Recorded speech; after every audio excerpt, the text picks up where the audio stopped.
First India news की खबर का असर हुआ है। वन विभाग ने आगामी आदेशों तक नाहरगढ़ टाइगर और लायन सफारी बंद कर दी है। सफारी ट्रैक दुरुस्त होने तक बंद रहेगी दोनों सफारी। फर्स्ट इंडिया न्यूज ने कल ही प्रमुखता से चलाई थी खबर। डीसीए विजयपाल सिंह ने जारी किए हैं आदेश। ये बड़ी खबर इस वक्त की आपको दे रहे हैं। फर्स्ट इंडिया न्यूज के द्वारा प्रमुखता के साथ इस खबर को चलाया गया था और उसके बाद में इस खबर का असर भी देखने को मिल रहा है। और अब आगामी आदेशों तक नाहरगढ़ टाइगर और लायन सफारी को बंद कर दिया गया है। सफारी ट्रैक दुरुस्त होने तक दोनों सफारी बंद रहने वाली है। डीसीआई विजयपाल सिंह के द्वारा यह आदेश जारी किए गए हैं। मेरे साथ एसोसिएट एडिटर निर्मल तिवारी जुड़ गए हैं। निर्मल जी, क्या जानकारी? और देखिए आयुषी, जिस तरह की घटना रविवार को हुई जब एक पर्यटक वाहन सफारी के अंदर, टाइगर सफारी के अंदर, चूंकि ऑफ रूट चला गया था और वहां दलदल था, उसमें फंस गया था। जितने भी पर्यटक थे उनकी जान सांसत में आ गई, क्योंकि बाघ, जो गुलाब नाम का बाघ है, वो भारी था। ऐसे में फर्स्ट इंडिया न्यूज ने कल बड़ी प्रमुखता से इस बात को चलाया था कि इस तरह की रिस्क नहीं लेनी है जब तक कि सफारी ट्रैक और उसके साथ रेस्क्यू ट्रैक ठीक नहीं हो जाए।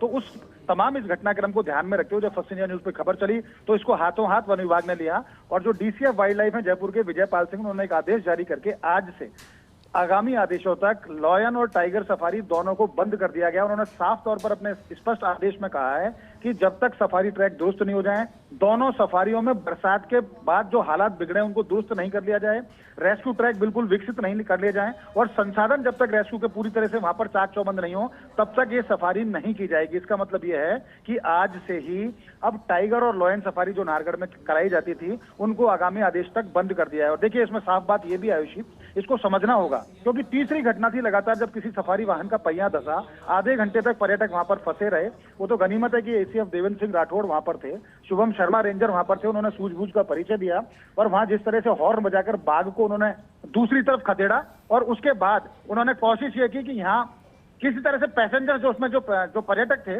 उनको दूसरे वाहन के अंदर शिफ्ट कर दिया जाए। इसके लिए कॉरिडोर बनाया गया और आपस में संपर्क रखा गया, लेकिन ये बहुत खतरनाक था।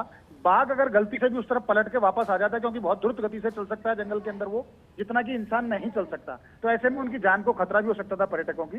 तो निश्चित तौर पर एक अच्छा फैसला लिया है विजयपाल सिंह ने, और वो भी फर्स्ट इंडिया न्यूज की खबर पे चलने के बाद। यानी इससे साबित होता है कि थोड़ी सी भी संवेदनशीलता बरती जाए तो उसका नतीजे सुखद आते हैं। तो अब माना जा रहा है कि जब तक सफारी ट्रैक दुरुस्त नहीं हो जाएंगे और उसके साथ साथ जो रेस्क्यू ट्रैक है वो दुरुस्त नहीं हो जाएंगे, तब तक दोनों सफारी बंद रहेगी और इस व्यवस्था को चाक चौबंद करने में कम से 1 से 1.5 महीना का समय भी लग सकता है, क्योंकि बरसात का दौर एक बार फिर से शुरू हो गया वेस्टर्न डिस्टर्बेंस की वजह से।